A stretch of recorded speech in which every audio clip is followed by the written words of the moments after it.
The massive doors of the Galactic Council chamber parted with a hiss that echoed through the cavernous hall. Ambassador Kelly Wright took a deep breath, steadying herself as she led the small human delegation forward. The chamber stretched before them like an immense amphitheater rising hundreds of feet with thousands of seats arranged in concentric rings. Each seat held a representative from a different world in the vast interstellar community. Kelly felt the weight of 7 billion human lives on her shoulders as she walked the long transparent bridge that extended over a swirling nebula hologram beneath her feet.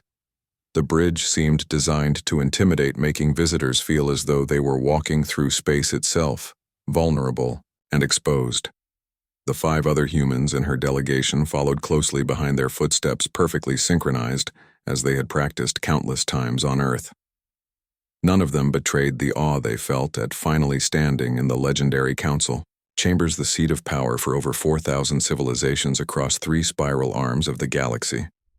Massive holographic displays floated above, showing star systems, trade routes, and diplomatic alerts. The air smelled of strange spices and electrical discharge from the translation fields that would convert their words into the 27 official languages of the Council.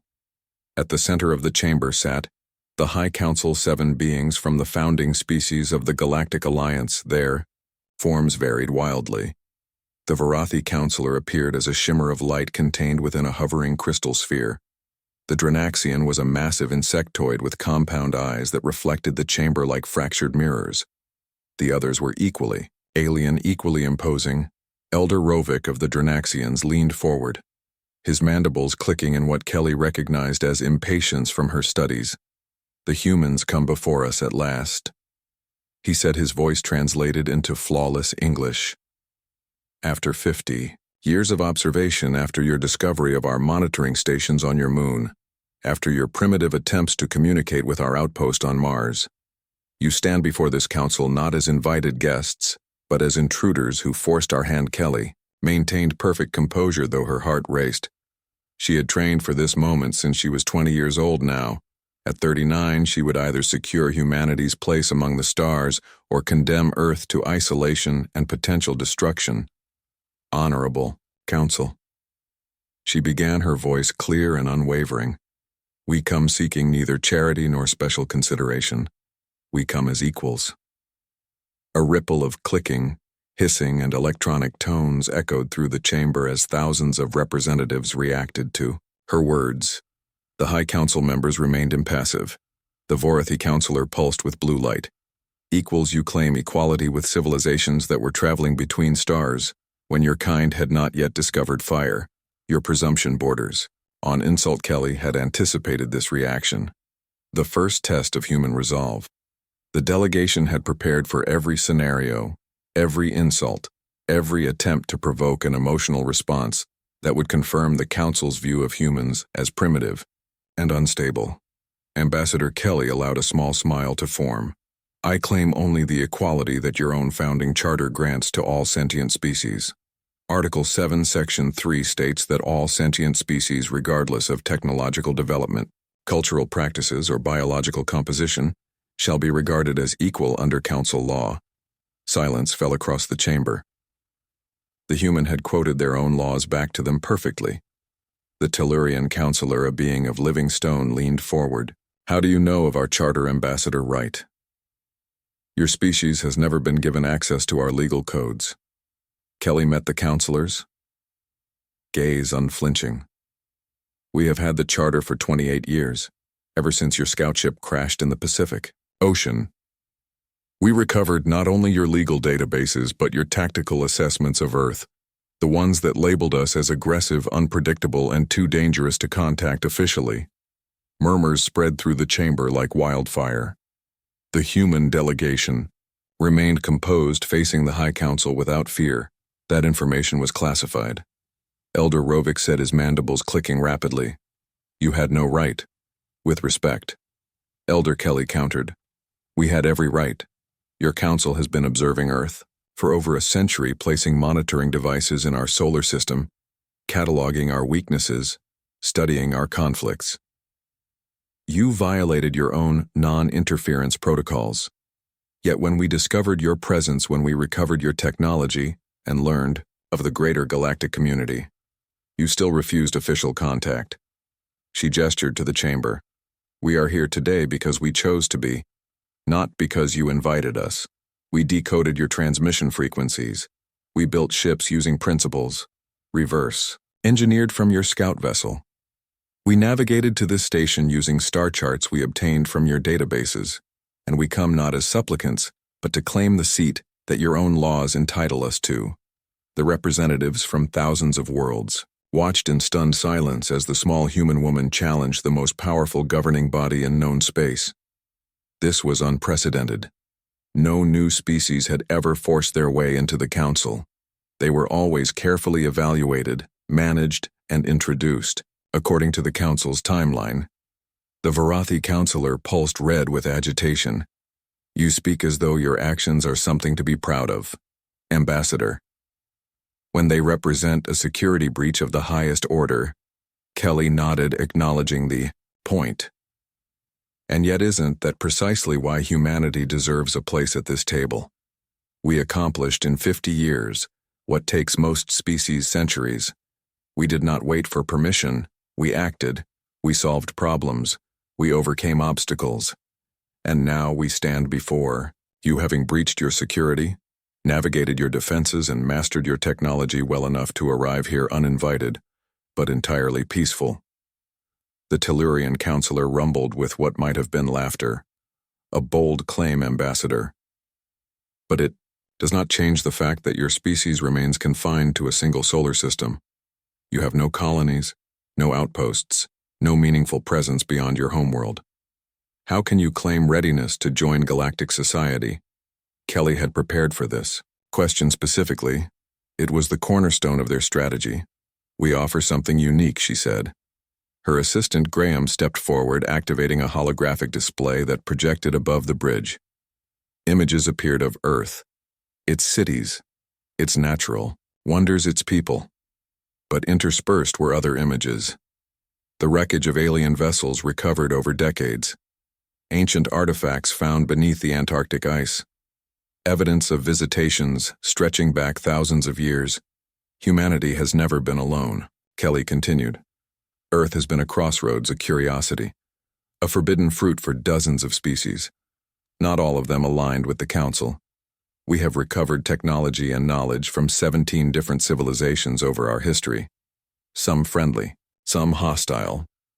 We have been preparing for this moment not for 50 years but for centuries. The High Council members exchanged glances. This was information they had not anticipated. Ambassador Rovik said, his tone now cautious. If what you claim is true, then your world has been contaminated by outside influence. This is precisely why we maintain strict protocols. Kelly shook her head.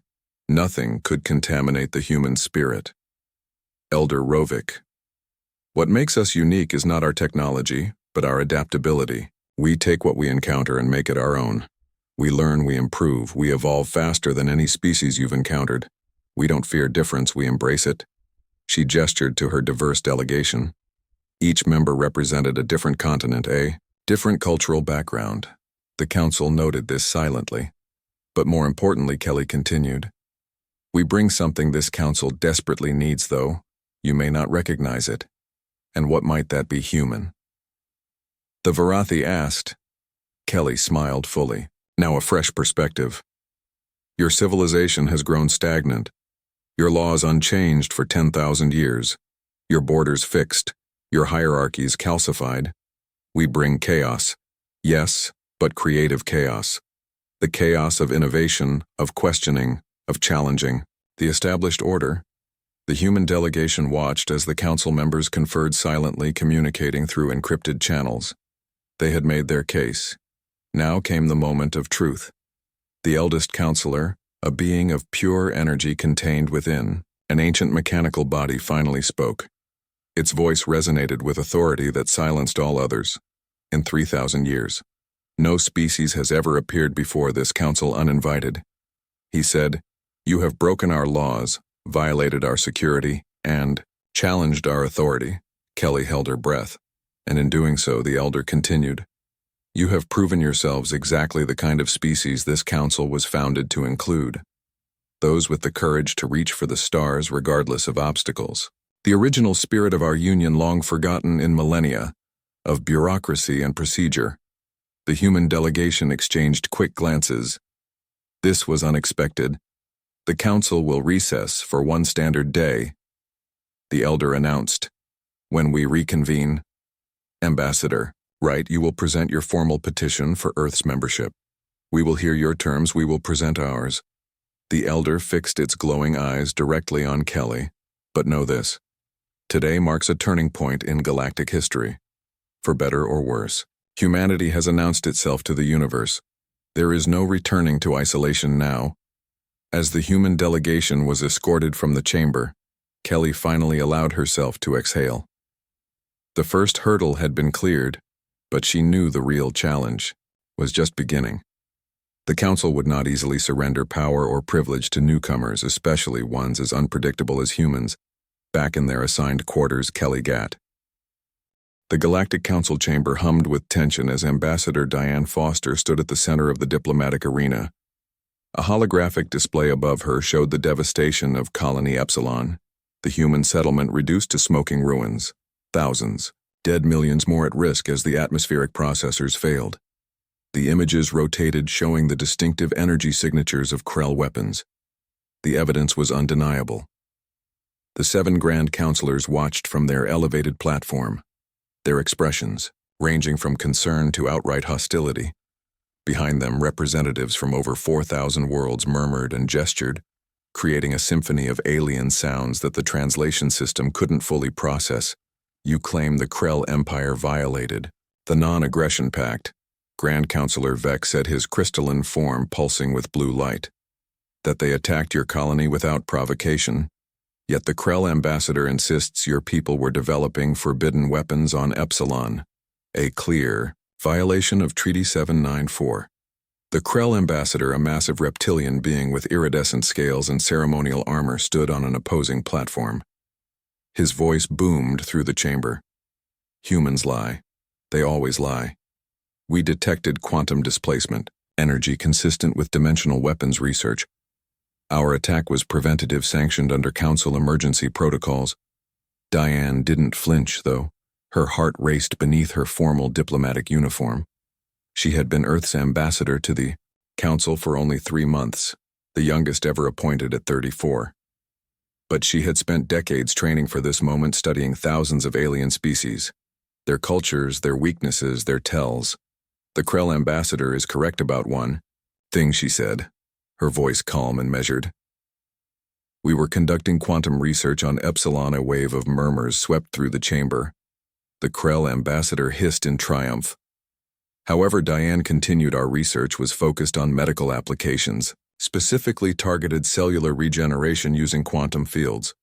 The Krell know this because we shared our research protocols with the Council Science Directorate 6 months ago as required by Treaty 512. She gestured, and her assistant, Lucas, activated another holographic display showing the filed research permits approved by the Council's own bureaucracy. The Krell ambassador slammed his clawed hand on the podium. Those documents are forgeries. The humans doctor their evidence. Grand Counselor Thrix, an entity of pure energy contained in an ancient mechanical body, leaned forward.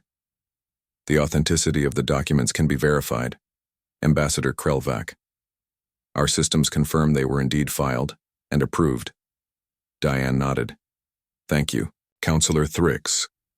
We have followed every regulation, every protocol since Earth joined the Galactic Council 5 years ago. We have been transparent in all our activities. Yet the Krell Empire has repeatedly tested our borders, probed our defenses, and now attacked an unarmed research colony. The massive chamber fell silent as she continued. The attack on Epsilon wasn't a mistake or a misunderstanding. It was a calculated test of humanity's resolve and the Council's commitment to protecting its newest members. The 7 Grand Counselors conferred silently, communicating through their neural interfaces. After several tense moments, Counselor Vex spoke. What evidence supports your claim that this was a deliberate provocation? Ambassador Foster, rather than a response to perceived threats, Diane had prepared for this question specifically. It was the moment to reveal what Earth's intelligence services had discovered. a revelation that would shake the political foundation of the council itself. With your permission, she said, I would like to present classified information obtained by Earth intelligence. My government has authorized full disclosure given the severity of the situation. Councillor Vex gestured, his crystalline form shimmering. Proceed, Ambassador, but be warned. False accusations against a founding member of this council carry severe diplomatic consequences. Diane nodded to Lucas, who activated a secure quantum encrypted channel. The holographic display shifted, showing intercepted communications between the Krell High Command and several other species representatives on the council itself. The timestamps were clear, the content unmistakable. A conspiracy to undermine humanity's position within the galactic community as the evidence unfolded. Gasps and hisses echoed through the chamber. The Krell ambassador's scales darkened in what humans had learned was a sign of rage or fear. These communications, Diane explained, reveal a coordinated effort by the Krell Empire and their allies to systematically provoke humanity into either violating council protocols or appearing weak and unworthy of council protection. The attack on Epsilon was meant to force us into one of two responses.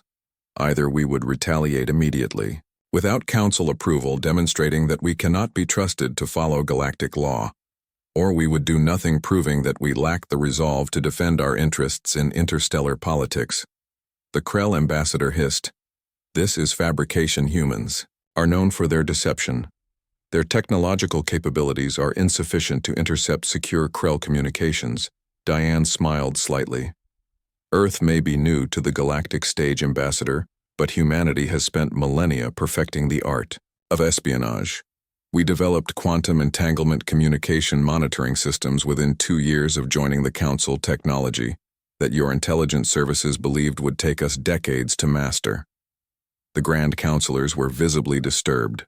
By this revelation, the youngest species on the Council had not only detected a conspiracy against them but had developed advanced surveillance capabilities that even the founding species had not anticipated. But I'm not here to boast about human ingenuity, Diane continued. I'm here seeking justice for the 4,372 lives lost on Epsilon, and I'm here to warn this council of a greater threat. She paused, letting the tension build in the chamber. The evidence we've gathered suggests this conspiracy extends beyond undermining Earth's position. The Krell and their allies seek to fracture the Council itself, to return the galaxy to the era of imperial expansion that preceded the Galactic Accord.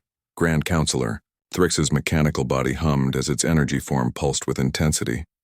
These are grave accusations, Ambassador Foster. The Council will need to verify your evidence independently. Diane nodded. Of course, Councilor Earth has prepared a secure data package with all our intelligence, including the quantum signature verification protocols. We anticipated your need for independent confirmation. The Krell ambassador snarled, his claws extending from their ceremonial sheaths. The humans seek to distract. From their own violations, they are a primitive species, barely a century into faster-than-light travel. They cannot be trusted with advanced technologies, yet they develop them in secret. They cannot be trusted with colonial expansion, yet they establish outposts in disputed territories. Diane turned to face the Krell. Directly, Earth has respected every boundary established by this Council, Ambassador. We have developed technologies according to the approved timeline. We have established colonies only in the regions allocated to us. If you find our rapid advancement threatening, perhaps that reveals more about your own insecurities than about human ambition. The chamber erupted in a cacophony of alien voices, some supporting the human position, others calling for sanctions against both parties. Grand Councilor Vex raised his crystalline appendages, calling for order. When silence finally returned, he addressed both ambassadors.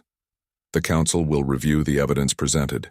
We will dispatch an independent investigation team to Colony Epsilon. Until their assessment is complete, both parties will stand down. All Krell military forces will withdraw to their recognized borders. All human fleets will remain in their current defensive positions. He turned to the Krell ambassador. If these allegations are proven true, Ambassador Krellvac, the consequences for the Krell Empire will be severe. A founding member of this council is held to the highest standard of conduct. the Krell ambassador hissed, but bowed his armored head as protocol required.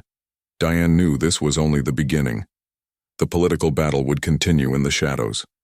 The Krell would not easily abandon their ambitions, and humanity's position remained precarious despite the evidence they had presented back in the Earth Embassy secured against both physical and quantum intrusion. Diane met with her team. "The council chambers are theater," she said. "Nothing is decided there.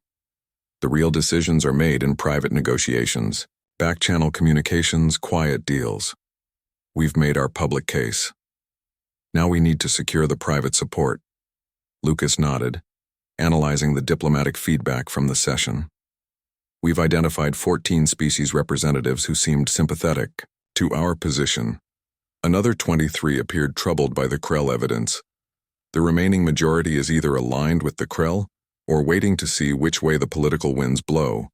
We need to focus on the independents," Diane said. "Those without existing alliances with either the Krell or Earth. The smaller civilizations that fear being caught between competing powers. Show them that Earth offers partnership, not domination." Her intelligence officer, Commander Rivera, added, "We've prepared dossiers on each council representative. Personal backgrounds, cultural context, potential leverage points. For some, it's trade agreements, for others, technological exchange. A few might respond to security guarantees players who had millennia of experience. But what humans lacked in experience, they made up for in adaptive." The towering doors of the Galactic Council emergency chamber parted, revealing a scene of unprecedented chaos. Representatives from hundreds of worlds shouted, argued, and threatened one another in a symphony of alien languages.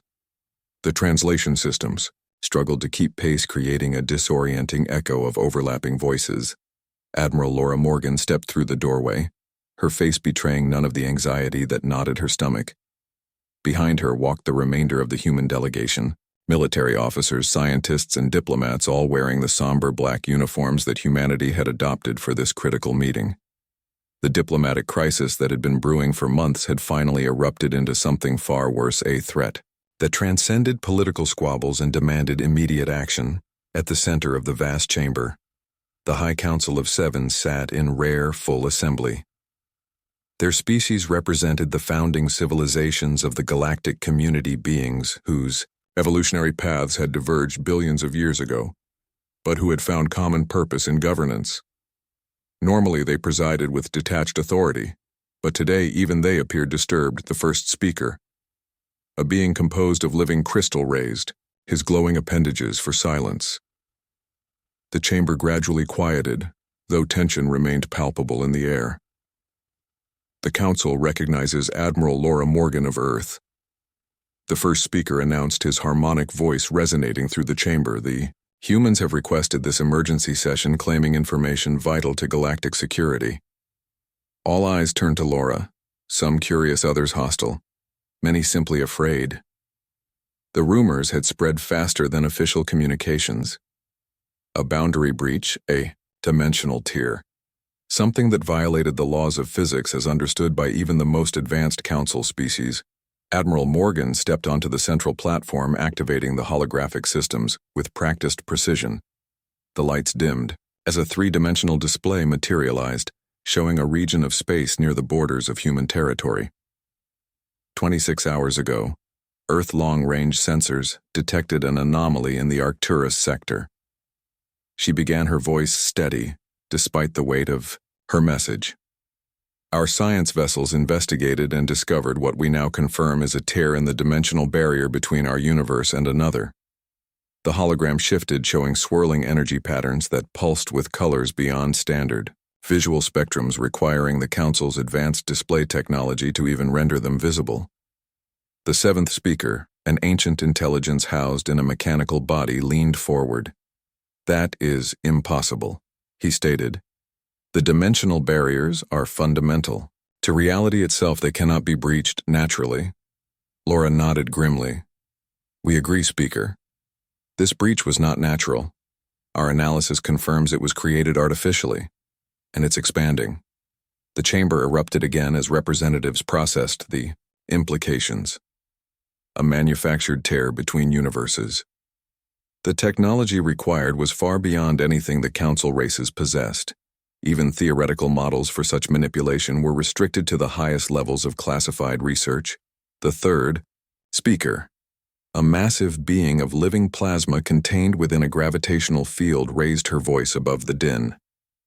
What evidence do you have that this breach is artificial, and not a natural phenomenon misinterpreted by your relatively primitive sensors?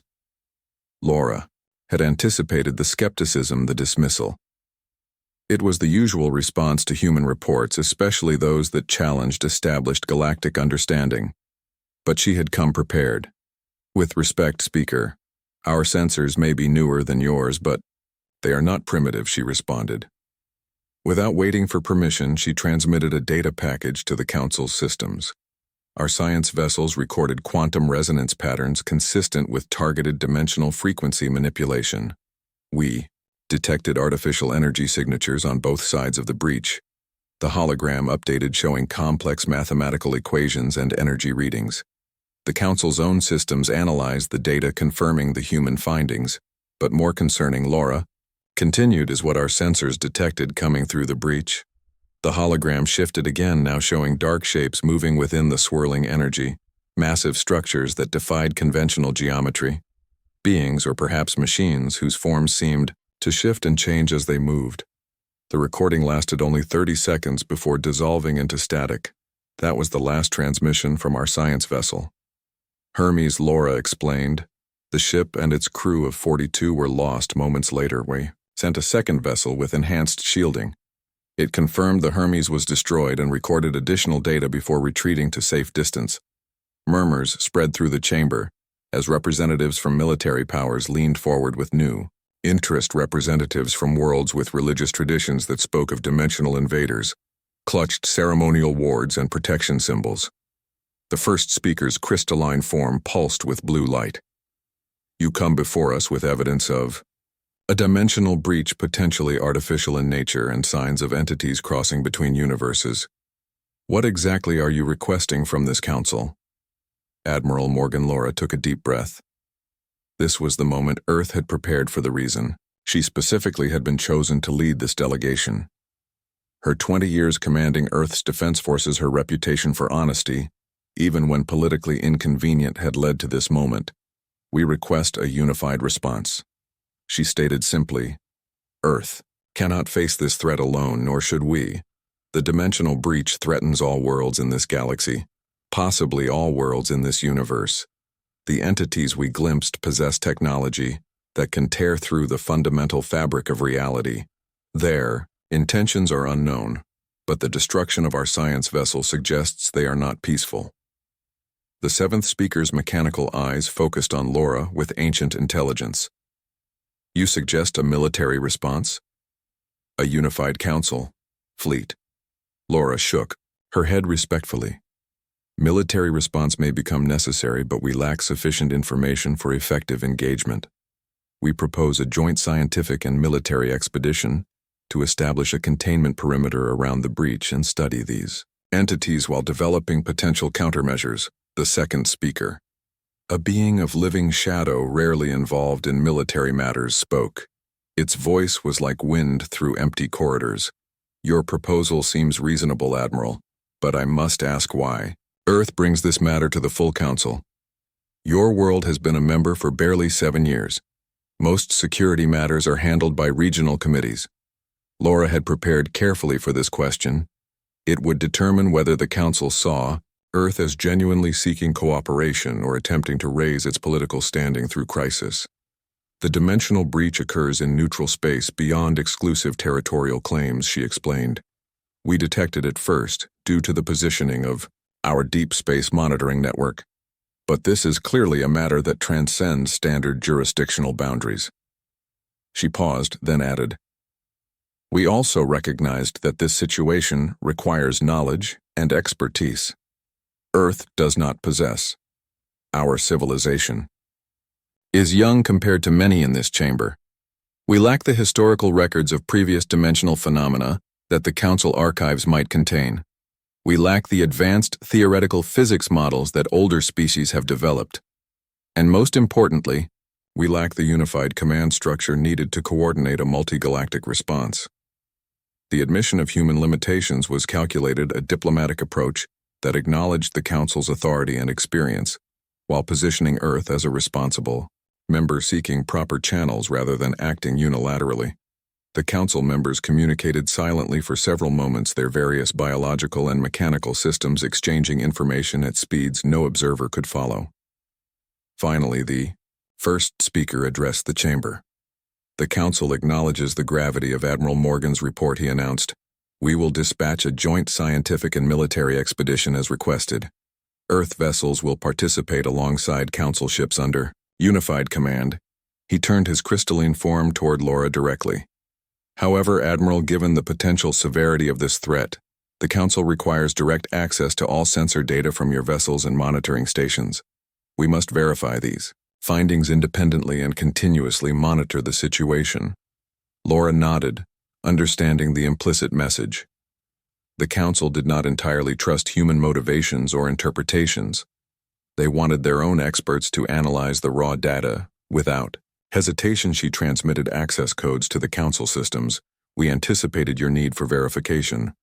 She said, Earth has already established secure quantum channels to our monitoring network. All data transfers directly to Council servers in real time. We seek transparency in all aspects of this crisis.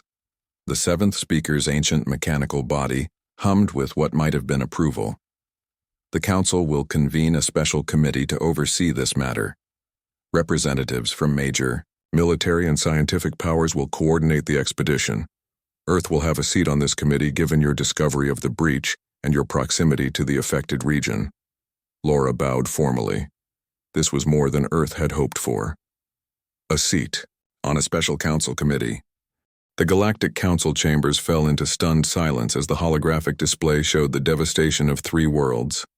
Their atmospheres stripped away, oceans boiled to vapor, billions of lives extinguished in hours.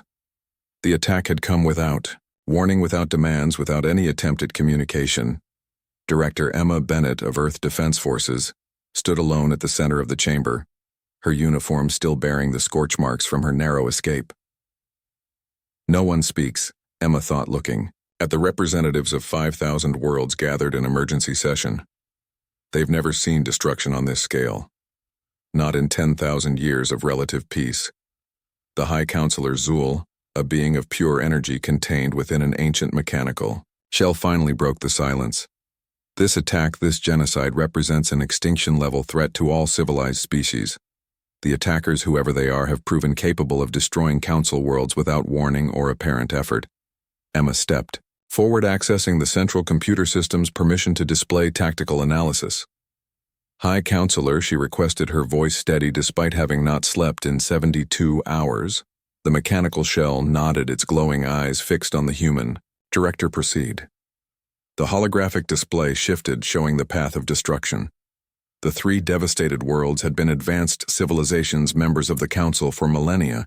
Their defensive systems had been among the most sophisticated in known space. Their fleets had included dreadnoughts capable of destroying small moons, yet they had fallen in less than a day. Our analysis indicates the attackers are utilizing technology far beyond Council standards, Emma explained. They appear to be using directed spatial compression weapons, essentially creating localized singularities that strip away planetary atmospheres and destabilize star systems. The Council representatives murmured among themselves, many accessing their own databases, seeking confirmation of such theoretical weapons. The High Counselor gestured for silence. Director Bennett, you claim to have survived an encounter with these attackers. Explain how Earth vessels managed this when the combined fleets of 3 advanced worlds failed. Emma nodded, activating a secure data stream that displayed a small Earth science vessel maneuvering through a debris field. The USS Hamilton was conducting deep space research near the edge of Council space when the attack began. Our science vessels are equipped with experimental phase shift technology that allows momentary transitions between dimensional states. The Council chamber erupted in protest. Phase shift technology is prohibited by Council. Treaty 7-2. 9 objected, the Thoraxian ambassador, his insectoid form vibrating with outrage. Such technology was banned after the dimensional collapse of the Third Era. Emma faced the accusation directly. Earth never signed. Treaty 729, High Counselor. As the newest member of the Council, we were not party to those ancient agreements, and given what we now face, I suggest the wisdom of that prohibition should be reconsidered. The High Counselor's mechanical body hummed as he processed this information. The human is technically correct. The Prohibition Treaty predates Earth's admission to the Council by 8,000 years. Emma continued, not waiting for further objections. The Hamilton's phase shift drive allowed it to observe the attacking vessels without being detected. The data they gathered represents our only tactical intelligence on this new enemy. The holographic display shifted again, showing strange geometric ships that seemed to bend the light around them. Their construction defied conventional engineering principles with surfaces that appeared to fold into themselves. The attackers utilize at least 3 distinct vessel classes. Emma explained. Their weaponry appears to function by manipulating spatial dimensions rather than through conventional energy discharge. They can effectively remove sections of space-time, erasing matter from existence. The Council representatives fell silent again, many visibly disturbed by the implications.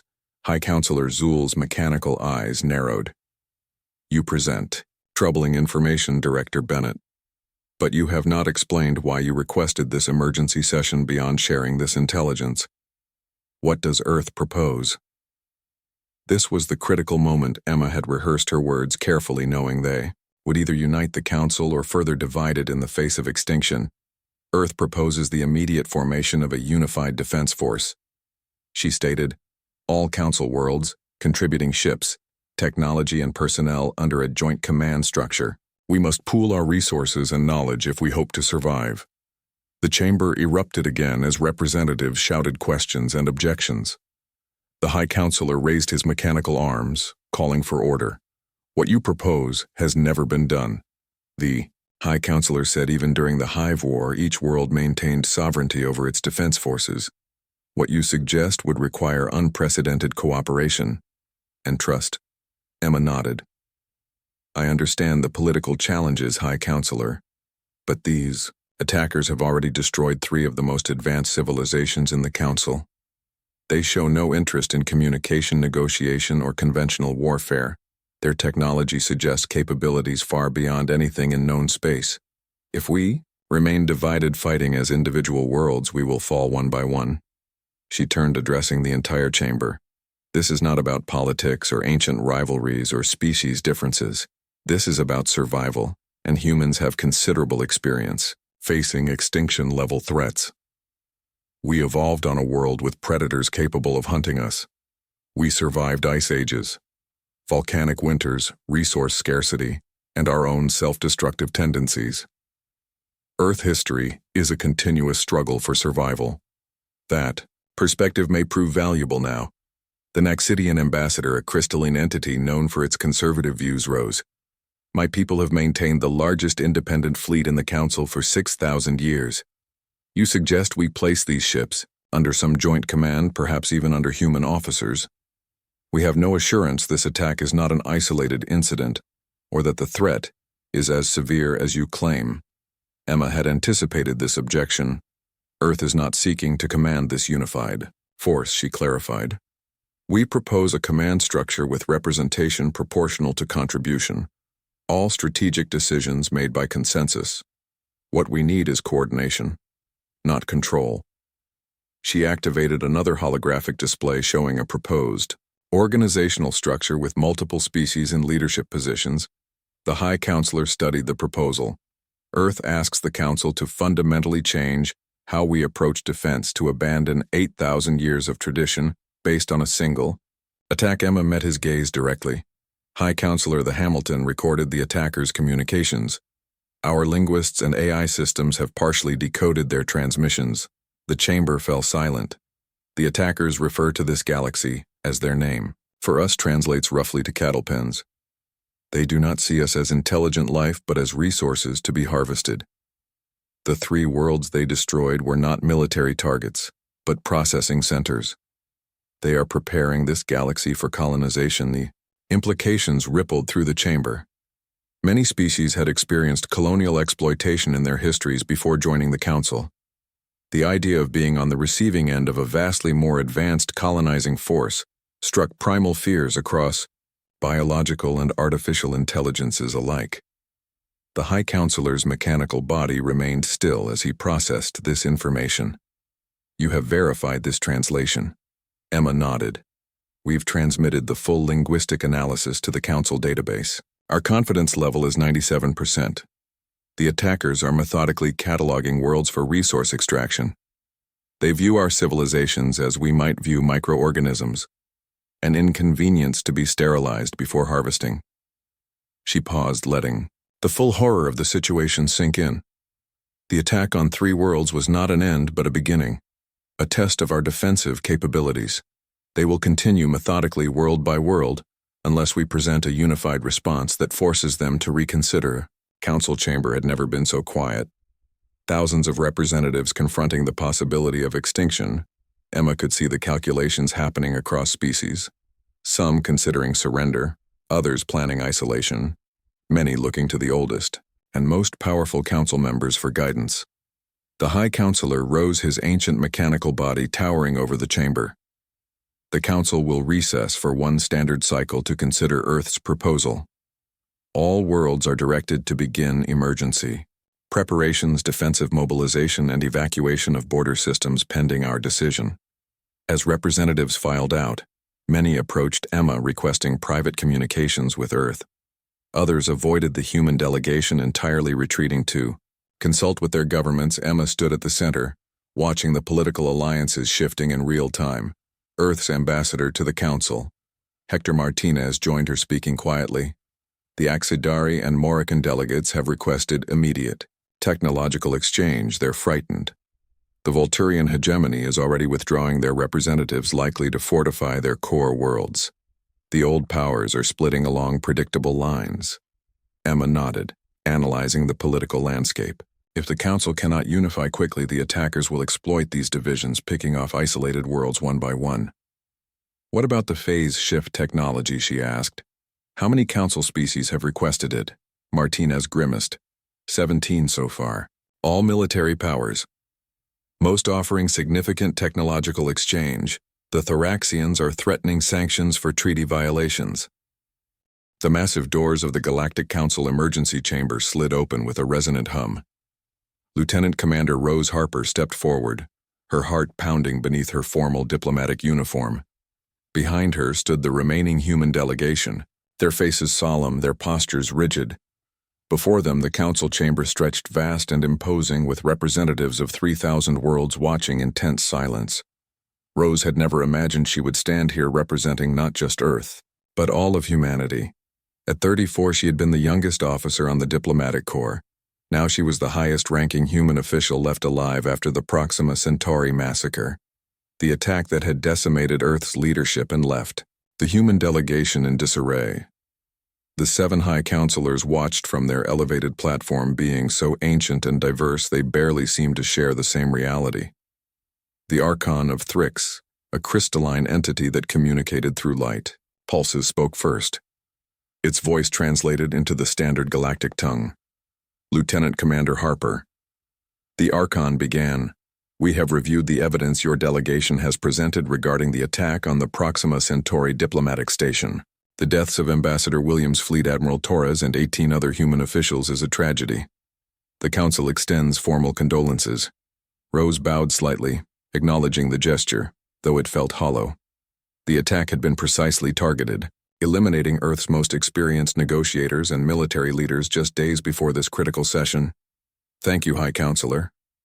She responded, her voice steady, despite her grief. "Humanity appreciates the Council's condolences, but I am not here to discuss the past. I am here to address an immediate threat to galactic security." The Archon's crystalline form pulsed with colors that the translation system interpreted as skepticism. "You claim the attack on your diplomats was not an isolated incident, but part of a larger pattern threatening the stability of this Council." Rose activated the holographic display at the center of the chamber. The 3-dimensional projection showed multiple star systems along the borders between Earth territory and the Daxaran Imperium. Several worlds glowed red, indicating attacks or mysterious communications failures. In the past 60 standard days, 17 border outposts have gone silent, 5 colony worlds have reported attacks by unidentified vessels, and 3 scientific research stations have been destroyed, she explained. In each case, the evidence points to advanced stealth technology, energy signatures that match no known species, and tactical precision that suggests detailed intelligence about defense systems. The council chamber remained silent as representatives processed this information. The Praetor of Zunor, an ancient gaseous entity contained within a gravitational field, spoke next, its voice rumbling through the translation. System, you imply these attacks are connected to the assassination of your leadership, Lieutenant Commander. Yet you present no direct evidence linking these events. Rose had anticipated this objection. The Council historically required absolute proof. Before taking action, a bureaucratic caution that had preserved peace but also allowed threats to develop unchecked. While debates continued for years, the connection is tactical. High Counselor, she responded. The attacks precisely targeted our command, structure, our border security, and our advanced research facilities. The pattern suggests an enemy preparing for a larger conflict by systematically eliminating our ability to respond effectively. The Sovereign of Kith, a massive insectoid being, clicked, its mandibles in what the translation system interpreted as dismissive laughter. Your species has been among the stars for barely a century. Lieutenant Commander, perhaps these incidents reflect your inexperience in deep space operations rather than a coordinated enemy action. Many new species imagine conspiracies when facing the natural dangers of the void. Rose felt a flash of anger but kept her expression neutral, knowing the Council would interpret any emotional display as confirmation of human immaturity. Instead, she nodded respectfully to the ancient being. The Sovereign's wisdom is legendary, she replied carefully, and humanity acknowledges our relative youth among spacefaring civilizations. That is precisely why we have brought this matter before the Council, rather than responding unilaterally. She gestured and the holographic display shifted, showing a strange vessel captured by Earth's deep space monitoring network. Its design matched no known configuration in Council records with a hull that seemed to absorb rather than reflect sensor scans. This vessel was recorded at the edge of the Sol system 8 days ago. Rose continued. It utilized technology that allowed it to remain undetected by standard security protocols. Only Earth's experimental quantum detection grid registered its presence. When challenged, it destroyed 2 patrol ships before disappearing. We believe similar vessels are responsible for the attacks along our border and the assassination at Proxima. Centauri, the Grand Minister of Elex, a being of pure energy, housed in an ancient mechanical body, leaned forward. What exactly are you requesting of this Council? Lieutenant Commander, the investigation into the Proxima Centauri attack is already underway. Rose took a deep breath. This was the critical moment. The reason she had spent the journey from Earth rehearsing this speech, memorizing the precise diplomatic language required by Council protocol. Earth requests an emergency security cooperation agreement, she stated formally. Under Article 7 of the Galactic Charter, we seek joint patrols along the borders of human space and the immediate sharing of advanced detection technology capable of identifying these stealth vessels. The chamber erupted in murmurs and clicking communications as representatives conferred with their governments. Earth had never invoked Article 7 before. Few species did. The article required significant resource commitments from Council members and placed Council security forces within the requesting species' territory, a level of integration that most worlds considered an unacceptable compromise of sovereignty. The Archon of Thrix pulsed with colors indicating surprise. Article 7 has not been invoked for over 3,000 years, Lieutenant Commander. It was designed for existential threats to Council member species. Do you claim these border incidents represent such a threat? Rose nodded without hesitation. The evidence suggests we face an adversary, with technology far beyond current Council standards, an enemy that can penetrate our most secure facilities, strike at our leadership, and disappear without trace. If these are merely probing attacks, testing our defenses before a full-scale invasion, then yes, we believe this constitutes an existential threat, not just to humanity but potentially to the Council itself. The 7 High Counselors communicated silently through their secure neural network for several minutes. While they deliberated, Rose observed the reactions of other species representatives. Some appeared concerned, others skeptical. Many of the older civilizations seemed almost bored, as if human problems were beneath their notice. Finally, the Archon spoke again. We require more evidence before invoking Article 7. The Council will increase security patrols near human space and share relevant intelligence. However, your request for advanced detection technology must go through standard diplomatic channels. It was the answer Rose had expected. The Council moved slowly, reluctant to acknowledge new threats until they became undeniable. But humanity could not afford to wait with respect. High Counselor Rose replied, Earth intelligence has analyzed the attack patterns and projected the enemy's most likely next targets. The holographic display shifted again, now showing a probability map with several systems highlighted based on the established pattern. We believe the enemy will strike these locations within the next 30 days, she explained. 3 of these systems contain major Council research facilities. 2 are important trade hubs, and this system, she highlighted a star system near the center of the projection. This system contains Outpost Vega, an ancient monitoring station established by the Council founders themselves. According to our historical access, it contains technology from the second age of Council development technology that has been classified at the highest security levels for reasons not specified in accessible records. A wave of unease spread through the chamber. The oldest Council members shifted uncomfortably. The mention of second-age technology was clearly provocative. The Archon's crystalline form darkened. How does Earth know of Outpost Vega, Lieutenant Commander? That information is restricted to founding species. Rose maintained her composure. Though she knew she was entering dangerous diplomatic territory, Ambassador Williams conducted extensive research into Council archives during his tenure, all properly authorized through diplomatic channels. The existence of Outpost Vega is noted in several historical documents, though details of its purpose remain classified. She paused, then continued. What matters is that this outpost appears to be a likely target based on the enemy's established pattern of attacking advanced research and monitoring facilities. If it contains technology as significant as historical records suggest, its compromise could have serious consequences for Council security. The 7 High Counselors conferred again, this time with greater urgency. The mention of the ancient outpost had clearly struck a nerve, changing the tenor of the discussion from diplomatic formality to